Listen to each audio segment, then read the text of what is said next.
Hello and welcome back to 5 Minute Geography. However, this season we're going to be focusing on the Leaving Certificate Geography paper and getting them all important H1 answers by explaining as simply as possible the world around us.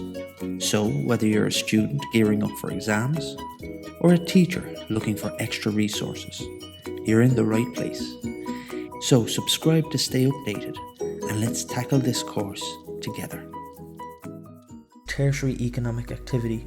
And tertiary economic activity is providing a service. Okay, so we're providing a service here, and the examples we're going to go through is the transport service in Dublin. We're going to look at the tourism sector in Dublin, and we're going to look at the financial sector in Dublin. Okay, so tourism, transport and the finance sector. The last thing we're going to look at is the transport system. So we first looked at tourism, the types of tourism, why it was important and the contribution that it is to the country.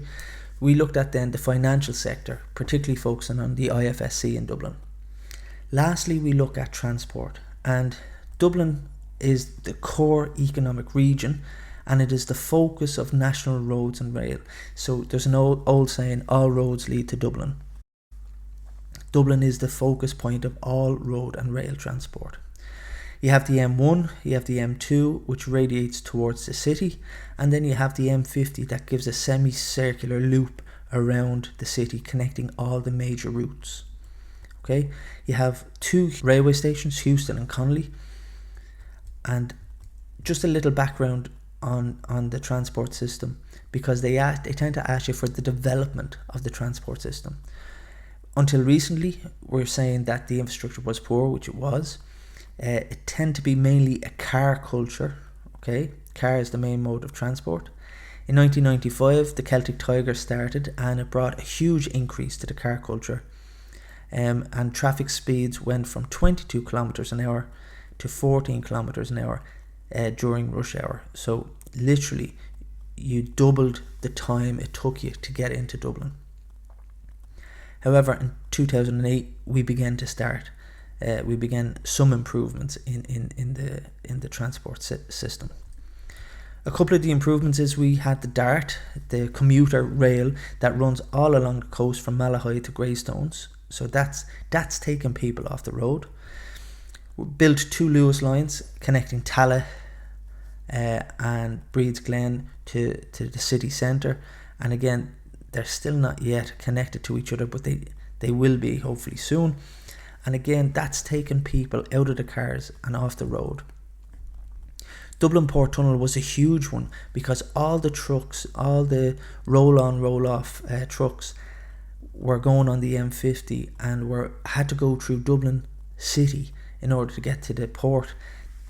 But the Port Tunnel has taken all those trucks off the road, and then they're no longer allowed transport the loads through Dublin city centre, so less traffic. The M50 now is expanded into 6 lanes, and the toll is now automated, so there's a free flow of traffic. I don't know if you remember the time, if you needed to get to Dublin Airport, you used to be stuck in traffic at the toll on the M50 just before Blanche. Now that's just a free flowing toll. Dublin Bus added 1,200 buses carrying 119 million passengers in 2010.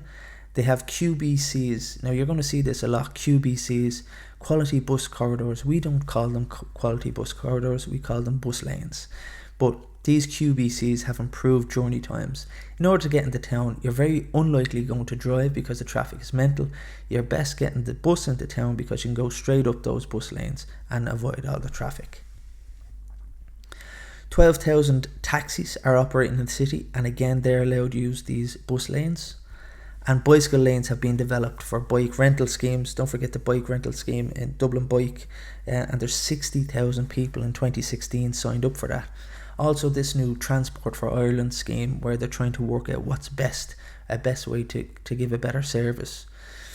All these improvements are focusing on the getting people off the road in their cars and getting them into the public transport system.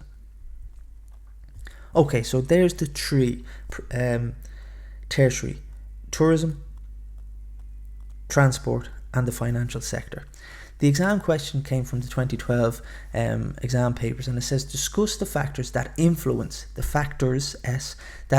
development of tertiary economic activity in an Irish region that you have studied.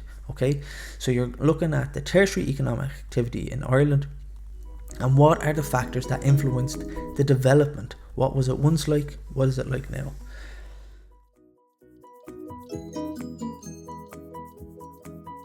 If there's a particular topic you'd like covered or something you're struggling with, feel free to get in touch in the comment section below and I'll aim to cover it in future videos. So subscribe to stay updated and let's tackle this course together.